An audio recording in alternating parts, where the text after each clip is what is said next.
Yep. Now press the bottom button once, Sandy. Yeah. Part of. There you go. We're recording. Okay, All right. good. And it's square to the world. Okay, good. So here we are. Here we are.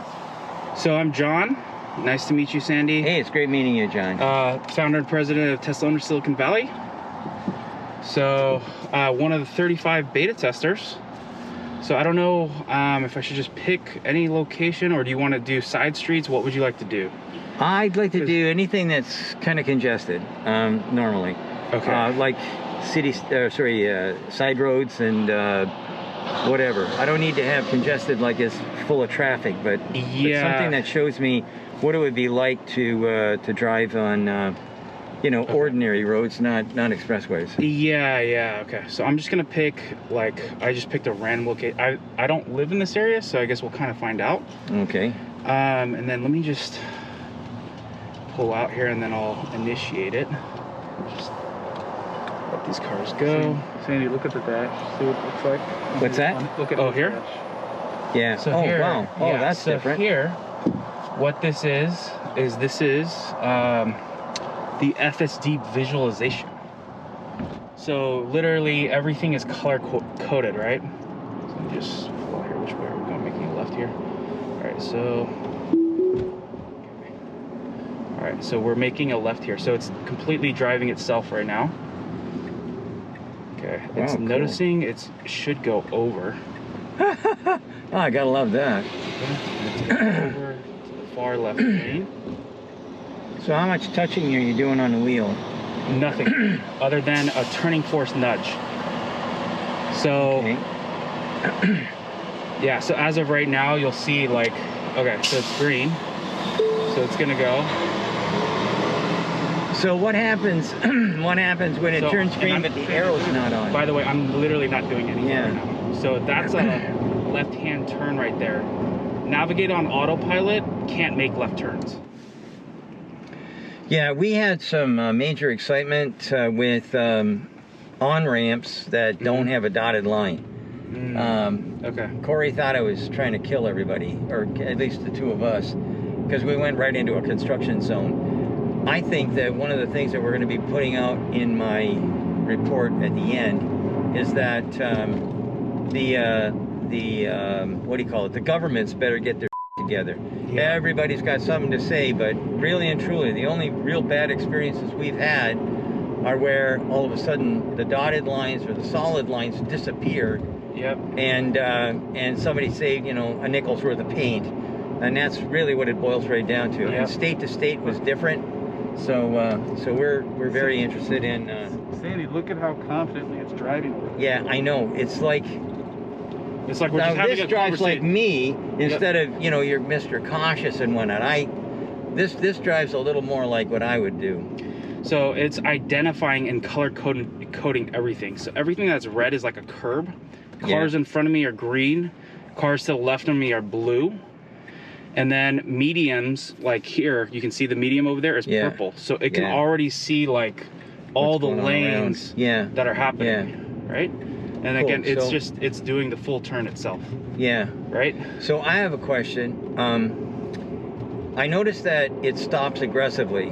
Now, we've had problems with that, just even ordinary driving and whatnot. Yep. Is that controllable? Can you say? Because my wife and Corey don't like it when I step on the brake that hard. So what FSD beta it's really actually removed that. There's still edge cases where it may think that there's like a pothole, or it might think that someone is coming, where that may happen a little bit, but a lot of that, I don't even feel it on the highway anymore, to be honest. No, what I'm talking about is when you were coming up to the light, it's coasting along, and then all of a sudden it nosedives to come to a stop. Yeah. Can you control that? No, without taking over. Without taking over? Yep. Okay. All right, so that's something that, and this is beta, right? So this is they've only had 11 updates. Yeah. And so since October 21st. Wow. And there's only 30. I love this. This is the way I drive. Corey, you're gonna hate this. I drive just like this. Everybody says, you're a maniac. But you know what? If the car is, this is perfect. Yep. I'm pretty happy. Yeah, it's pretty crazy. I mean, I think that was the most shocking thing, was how good it was just on the initial rollout. Yeah. It's gotten a lot better since, you know, with the 11 updates that it's had. Yeah. But it's gotten, it's just crazy how initially, like, it was able to do a lot of these things just on the initial rollout, right? So it's like making this left-hand turn again completely by itself. Because it knows where the curbs are and everything else. This is really good. I really wish we would have had this. I'm wondering whether or not it would have the capability of identifying that this is an off-ramp, not a, because I'm looking at the dotted lines over here, and in essence, I think that this will get rid of the little bit of a terrible experience we had when there was no lines and the car didn't know what to do. Yeah, that's one thing. Well, the good thing is it works well in neighborhoods where there is no line. Yeah, right. Well, that's what I'm looking at. I'm very excited about this. So here, again, let's see. I have no idea where it's going, but well, I picked a random location. We're done. Yeah. So it actually identified that that's a bike lane as well. So that's kind of cool. Yeah. So it goes is it around. identifying the colors for the bike lane, or is it just know that because it's wider? So this and is yellow, and this is, so right now this is like one of those edge cases. It literally thinks it's a stop sign for some weird reason, even though it's up there. So I take that, send that in, right? Hit that button, and it sends it. This little camera will send all the video footage to the autopilot team. Cool. So this is technically a four-way stop. No one's here, so it'll just go. Well, it stopped and then it went, which is good. Yep. So here's a perfect example. Oh, this is perfect. I love this. I think this is great. And it stops approximately where you said it wants to stop. Yeah, exactly. So what I'll do is let's go back home and see if it does it all by itself. Yeah. So how do you? Oh, you have to. It won't do U-turns. It can't do U-turns yet. Well, that's all right. I like to do my own U-turns anyway. Everything that it will do, it will kind of do it in like a box format. The way it'll map, right? It won't do a full U-turn. So if it needs to make 2 or 3 additional turns, that's how it'll map it. If that makes sense. Yeah. But yeah, so you were asking about the difference in lines, right? So these lines up here, you can see they're yellow, right? Yeah. It's identifying that that's a yellow line, not a red line, which is a curb. The bike lane over here is a white line. Yeah. And you had mentioned, yes, it always goes around the bike lane. So it probably makes, like, you know, you and I make a right-hand turn right here over the dotted white line. It goes around. So it makes... just for protection of the bikers. And quite frankly, that's what I'd really like to see. Posts that keep the bikes over here and the cars over there. That's even better. Yeah. So even here, right, it's saying it's a red brick road. Yeah. Right? And then it's going to splinter, seeing it as cones. Yeah. So it's seeing it as cones right now.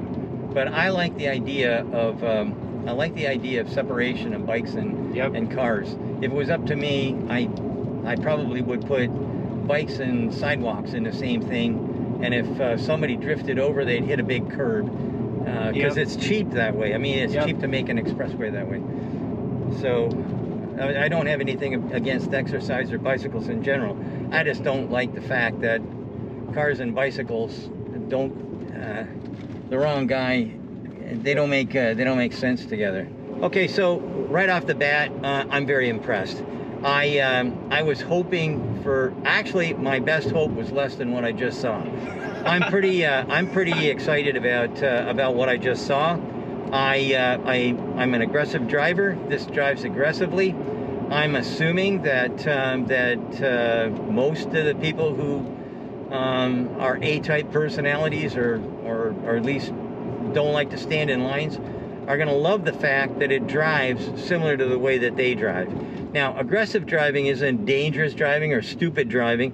It just means that if grandma's ahead of you, or if you want to take that other lane to make a left-hand turn, I'm going to find it, I'm going to get it, and I'm going to get going. This is going to save a lot of time for people that are commuting and whatnot, where you've got tourists and people who have to get to work in the same time frame. And tourists want to, look at the buildings and whatever, and you just want to get to work.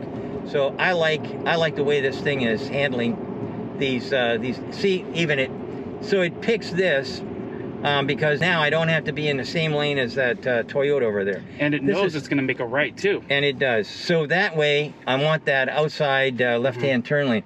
And look at that. See, it keeps its lane. With no lanes or dividers even. Yeah, right? exactly. This is really good. This is really good. I really wish we would have had this for the whole damn trip. I'm sure Corey would have wished it as well. Yeah, see how it's splitting? Yeah, and see, it drifted and then said, no, I'm not doing exactly. it. Yeah. Exactly. And even here, right, you have the lane. The height. This is challenging even for us when we got here. Yeah. And this thing's like, no problem. Yep.